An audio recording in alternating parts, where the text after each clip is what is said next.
só, está prevista para acontecer essa semana, na próxima quarta ou quinta-feira, uma votação no Senado sobre o projeto de lei 2630, que aborda o combate às chamadas fake news. E há uma crítica em relação a essa votação, por ela estar sendo votada às pressas. É uma legislação complexa que pode impactar, além da liberdade de expressão, a privacidade dos internautas. Sobre isso, a gente conversa agora com a Renata Miele, que é do Fórum Nacional pela Democratização da Comunicação, e com a Ana Mialki, que é jornalista e militante do coletivo Intervozes. Ana, Renata, um prazer recebê-las. Tudo certo? Tudo bom com vocês? Tudo ótimo. Bem. Prazer é meu de estar bom. aqui mais uma Olha vez. Só. É um prazer recebê-las. Gosto muito de conversar com vocês duas. Deixa eu falar para vocês. A gente conversava agora com o Silvio Catiabava, do Le Monde Diplomatique Brasil, com o Igor Pantoja, que é da Rede Nossa São Paulo, e os dois alertavam, de certo modo, sobre a importância das redes nesse momento agora de eleições municipais, eleições que devem acontecer no final do ano. Há essa votação agora no Senado para ver se vai ser adiada ou não, mas essa eleição, a campanha deve acontecer prioritariamente pelas redes, e é muito importante essa discussão que está sendo feita sobre as fake news nesse momento. Mas há muitas críticas também em relação a esse projeto que está sendo votado. Eu queria ouvi-las sobre isso. Vamos com a Renata, depois eu vou com a Ana, pode ser, pessoal? Claro. Por favor. Tranquilo. Então, Thalita, é um prazer estar aqui conversando com o pessoal da TVT, aqui no Bom para Todos, para um programa parceiro, onde a gente tem espaço para falar sobre esses temas fundamentais das políticas de comunicação, né? Nós estamos aí há um mês, praticamente, em torno das discussões desse projeto de lei que, no início, tinha o objetivo de combater as fake news, mas que já passou por tantas modificações que a gente está bastante temeroso que o resultado dessa votação seja um projeto que, ao invés de combater as fake news, vai criar um mecanismo de vigilância em massa da sociedade brasileira e criminalização dos usuários da internet. Por quê? Bem rapidamente. O texto original, em torno do qual estava sendo desenvolvido toda uma discussão, em torno do qual nós estávamos procurando apresentar emendas, dialogar com o senador, autor, que no caso é o Alessandro Vieira, buscando melhorias para que a gente pudesse adequar o texto aos seus objetivos, que é combater essa desinformação em massa, construída de forma proposital para impactar ilegitimamente nos processos democráticos,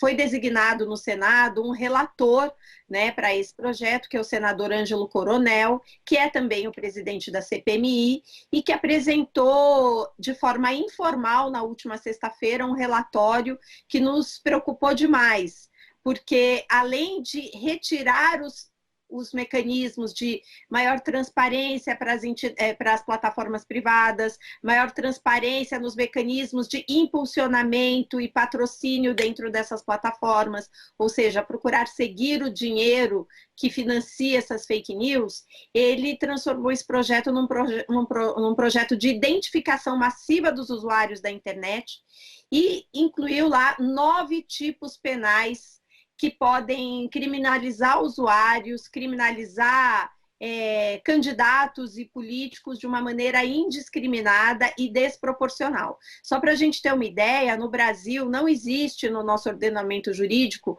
o crime de discurso de ódio. Isso é um debate que envolve direitos humanos já há muito tempo no país. Ele inclui isso nesse projeto e ainda caracteriza neste tipo penal que ele tenta criar, né, como potencial crime discursos sobre preferência política, discursos que podem impactar na paz social e na ordem econômica. Imagine a abrangência disso e o potencial que isso pode ter para criminalizar movimentos sociais, criminalizar discursos críticos ao Estado, discursos críticos ao governo. Então, nós estamos aqui, nosso movimento político nesse momento é reunir todos e todas para não permitir que esse projeto seja votado nessa semana. Ana, porque inclusive eu acho que é algo que se coloca isso. Num momento de pandemia, fica muito difícil discutir os detalhamentos desse projeto. Eu vi algumas críticas, por exemplo, que o Marco Civil da Internet levou 5 anos para ser discutido e, assim, passando em comissões, com muito debate. E agora, em um momento de pandemia, fica impossível fazer dessa forma, né? Exatamente. O Marco Civil da Internet, né, foi discutido por bastante tempo, com participação das organizações sociais que atuam, né, no direito de acesso à internet, no direito dos usuários da internet, e agora querem aprovar um projeto que, na verdade, traz consigo uma espécie de sanha punitivista contra os usuários da internet, sem abrir esse debate para a sociedade como um todo. E o pior, sem considerar, inclusive, as leis anteriores que foram aprovadas. Né? Como a Renata já trouxe, muitas questões problemáticas, né, deste novo projeto, desse projeto de lei, dizem respeito a algumas questões, alguns direitos que nós, usuários da internet, já conquistamos, né, com o Marco Civil. Então, uma das questões, né, um dos problemas, são vários os problemas, mas um dos problemas é justamente tentar, né, fazer uma identificação em massa dos usuários, né, pedindo RG, CPF, né, de todos os usuários que acessarem a rede, o que é um ataque muito grave aí ao direito à privacidade que a gente tem tanto no Marco Civil da Internet quanto na própria Constituição. Outra questão é responsabilizar as plataformas, né, os intermediários, pela fiscalização desse conteúdo chamado de fake news, que também é bastante problemático do ponto de vista conceitual. Aliás, o projeto de lei, ele traz muitos problemas do ponto de vista conceitual, né? Ele não aprofunda conceitos, né, e acaba gerando aí distorções ou conflitos com outras legislações anteriores. Mas em relação à moderação das plataformas, ele responsabiliza as plataformas por isso, ferindo então a lei anterior, que é o Marco Civil da Internet, e criando aí um ambiente em que as plataformas, sem ter a tutela da lei, né, da justiça, vão poder derrubar conteúdos, né, moderar conteúdos, etc. E uma outra preocupação que a gente tem tido enquanto movimento social, para além dos movimentos de comunicação, é também a proposta de mapeamento da cadeia de compartilhamento, né, porque ela é em si uma tentativa bastante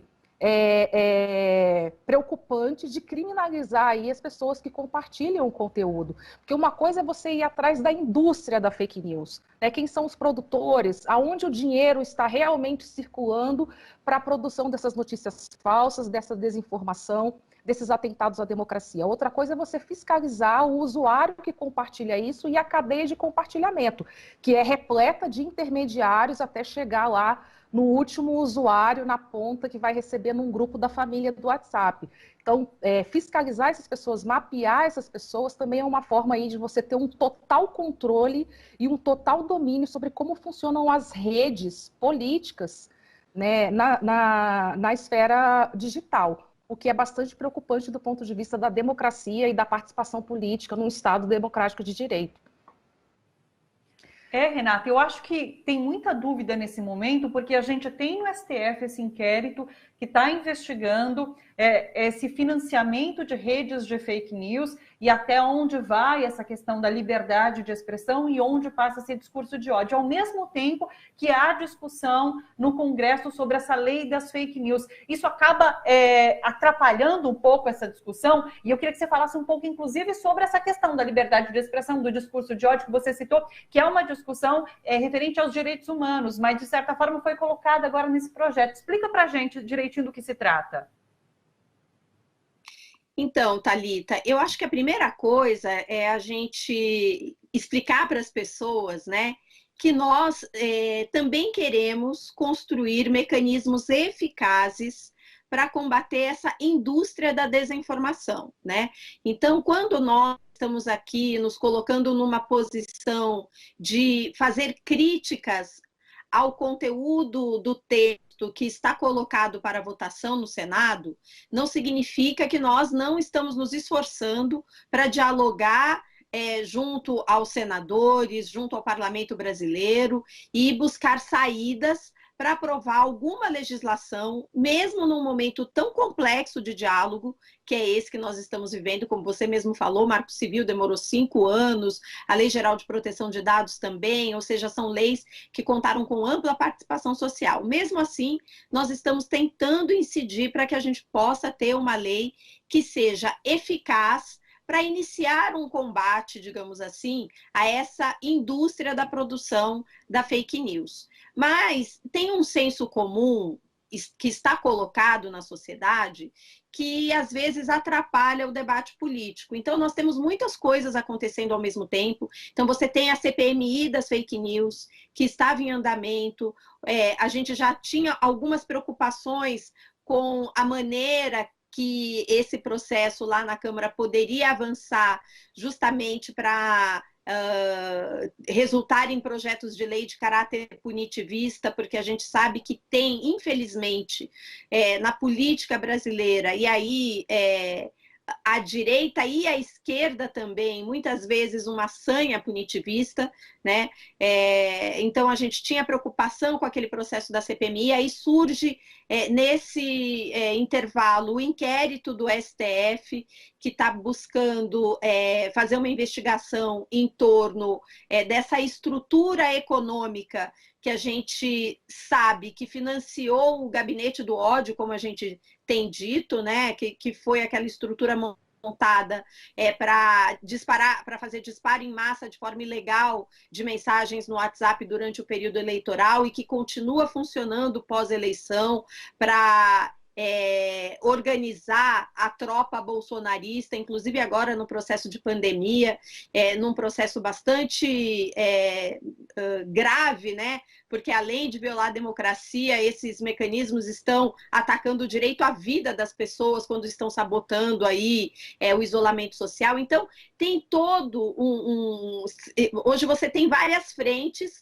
buscando atacar a questão da fake news. Quando isso chega no Congresso Nacional, de uma maneira enviesada, porque você tem muitos parlamentares que sofrem com essa fake news, e quando a gente fala fake news, o termo se transformou num genérico para qualquer tipo de discurso complicado, e até mesmo para se referir a coisas que não são mentira, né?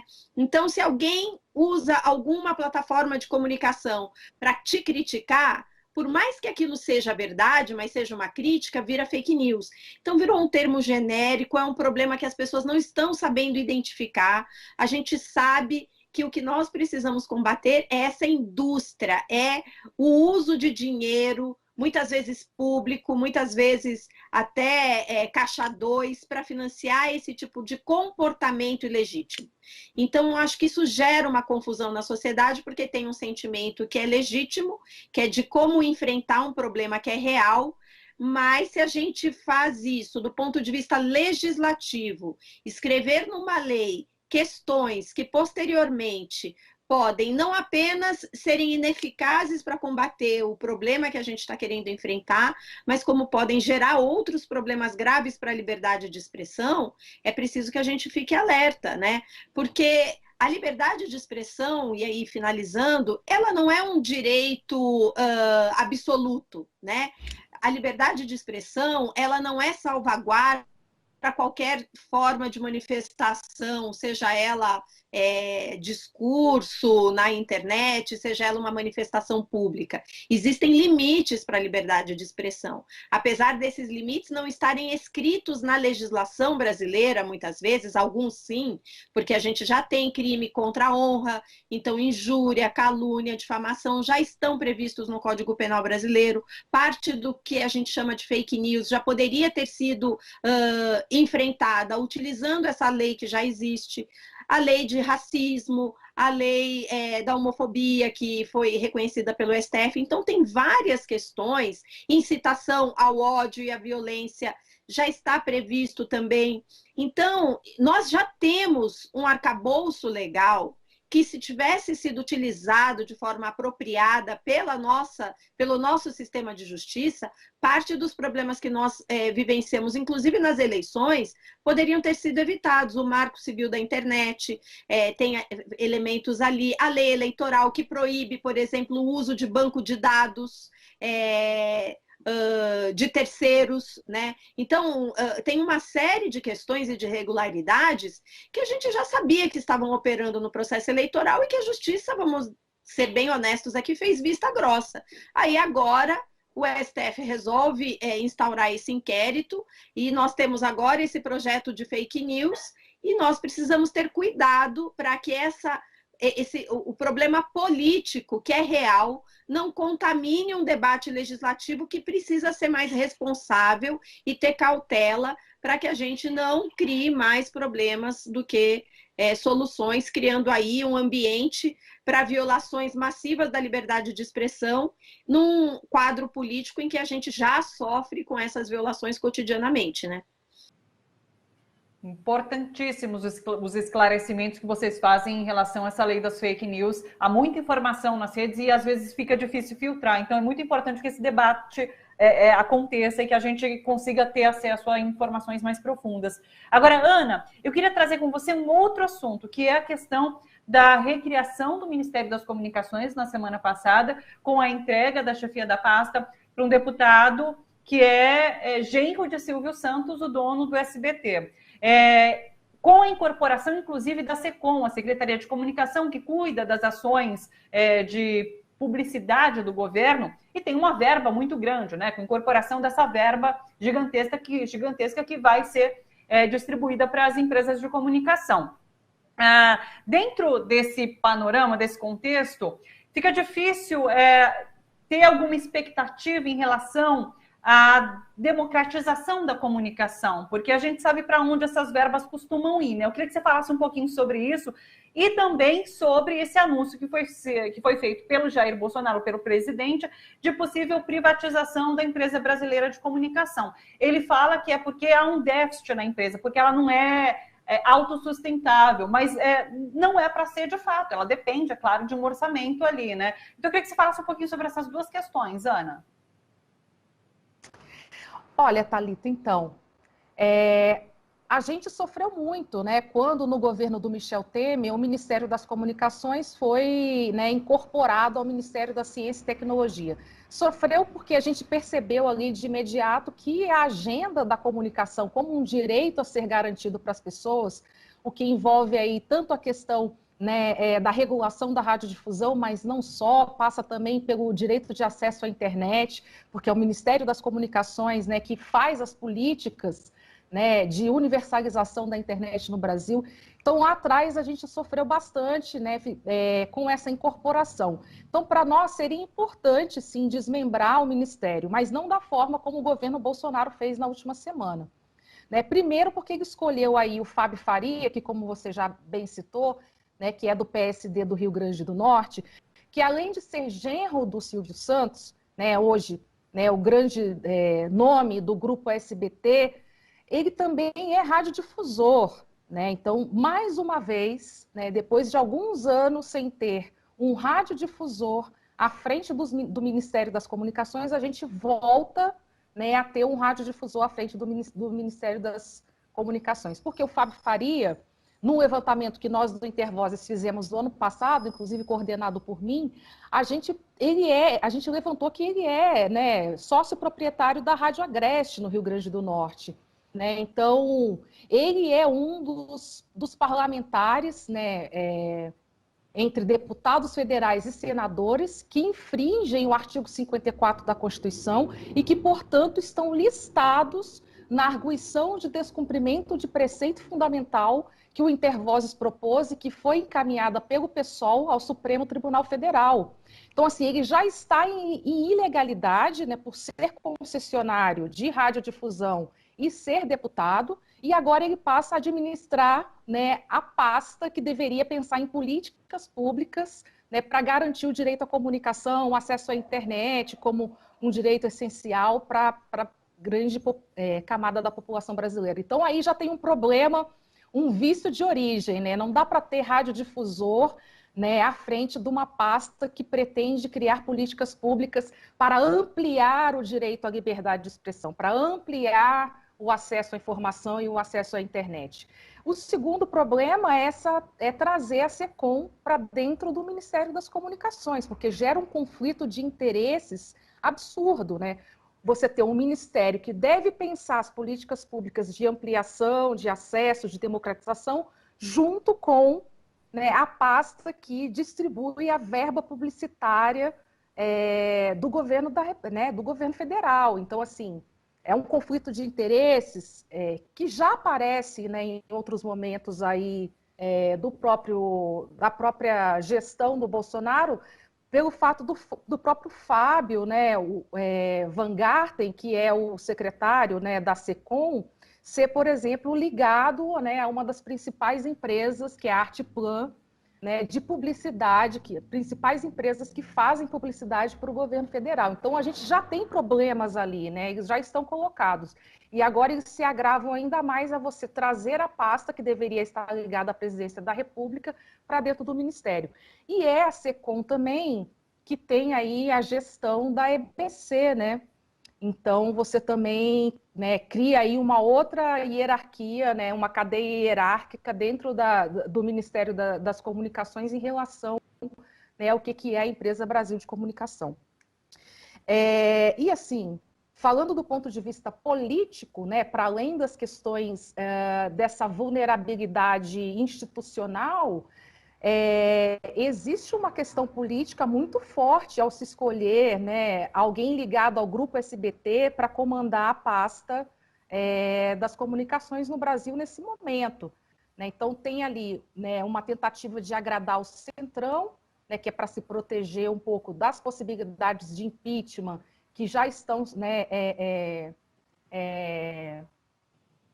oficializadas, né, protocoladas na Câmara, e também agradar a um setor da radiodifusão que tem se beneficiado muito, sobretudo com as verbas publicitárias do governo no último ano. E o SBT é um deles. Então, existe uma guerra de posições aí, né, entre Bolsonaro e TV Globo, nesse momento, que se dá em torno da disputa política, né, não se dá em torno da agenda econômica, mas se dá em torno da agenda política, né, e aí você lançar um radiodifusor ligado ao SBT, que aumentou o ganho publicitário nos últimos anos, né, que teve o ganho publicitário, né, número de verba publicitária dobrado nos últimos anos, também uma estratégia política, talvez, aí, de blindar o governo, né, contra as críticas que a emissora, né, ainda com maior audiência, tem feito hoje no Brasil. Então, não é por acaso que quando a gente olha a cobertura do SBT sobre a questão sobre a saída do Sérgio Moro, nessa última, né, agora recentemente, ou mesmo sobre a pandemia, né, eles têm produzido muitas informações duvidosas sobre a questão do isolamento social, sobre o tratamento com a hidrocloroquina. Então, são politicamente hoje, editorialmente, muito alinhados ao governo, né? E, portanto, há aí possivelmente uma tentativa de o governo se blindar, né, das críticas que recebe, né, de outras emissoras, apostando neste grupo de emissoras, privilegiando esse grupo de emissoras que é mais alinhada aí ao governo federal. Sobre a EBC, bom, esse decreto que o presidente, né, traz aí no dia 21 de maio, ele é a cereja no bolo de um processo. Desculpa. Pode continuar. Me ouvem? Não, pode continuar que eu estou ouvindo, prestando atenção. Continuidade de um processo, né, que vem aí desde